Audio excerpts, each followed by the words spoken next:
Jim Morrison and the Doors mistaken for political extremists in 1968 if not? Jim Morrison said, "Stranger days.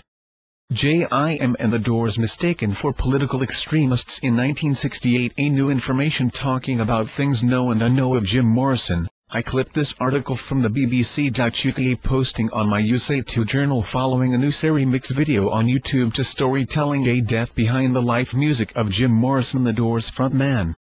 This is a real story, just listen now." Jim Morrison, the Doors at the time of the anti-Vietnam War demonstration of March 1968. As the press reports became more lurid, Mary Whitehouse, moral campaigner, was issuing telegrams to the Met Police. One calls for something to be done about BBC Radio 4's The World This Weekend after it interviewed protesters. Another says this, from Mrs. Mary Whitehouse, to Ch. Supt. Special Branch.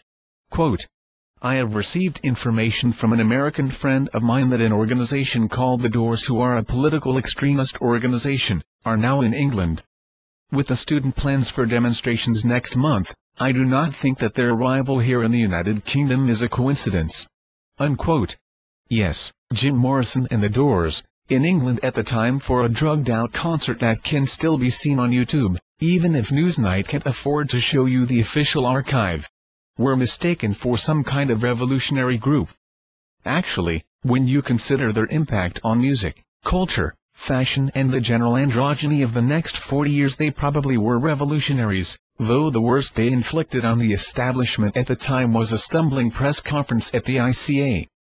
As the demo approached the final, police precautions were put into place. A Major Biddle and 3 other police explosives experts, until then engaged, Dixon of Dock Green style and safe-cracking exploits, were bunked up at Cannon Row Police Station for 48 hours in the run-up to the event. From the documents it is clear they were there to deal with high explosives, not petrol bombs. A separate team was to deal with these.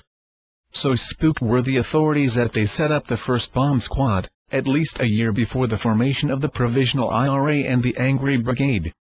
In the end the demo passed off much quieter than the previous one. A breakaway group headed for Grosvenor Square and clashed with police, but the vast mass, theatre critic Ken Tynan estimated 110,000, stayed in Hyde Park to hear speeches. By this time, many colleges, including the LSE, were occupied, and Tariq Ali's radical paper Black Dwarf was urging all power to the campus Soviets. The police log of arrests and incidents for the day looks puny now. One German was arrested with an air gun and some dope. A man was found in the stables of a barracks, allegedly preparing to sabotage police horses. There were 3 Molotov cocktails discovered. They were handed in to the police by a demonstrator at the Cenotaph on Whitehall, just yards from where Major Biddle and co were keeping watch. As old Jim Morrison himself said, "Strange days."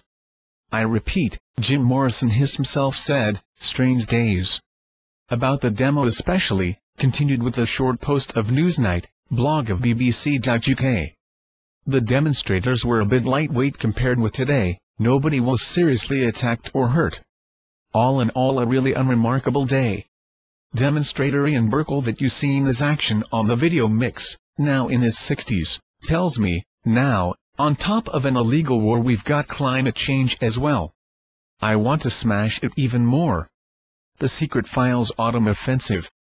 Information, a stack of police files relating to the much bigger anti-war demonstration of October that year.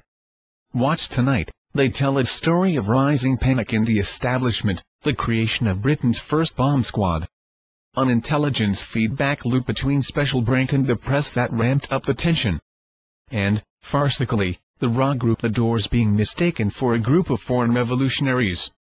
The anti-Vietnam War demonstration of March 1968 was a turning point in post-war politics. It turned violent right in front of the world's media. The police were shown throwing punches into the faces of already arrested students, and in general losing control.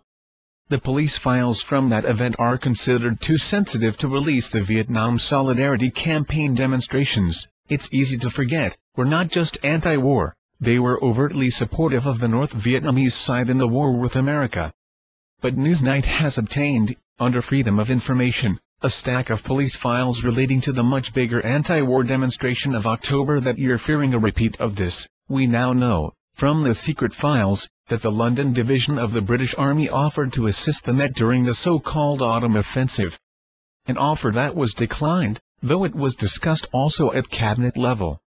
Everyone can watch BBC video archive footage of the 1968 protests from Lick address included. Go to this post on Newsnight blog. Related articles 1968 remembered via Zamanta.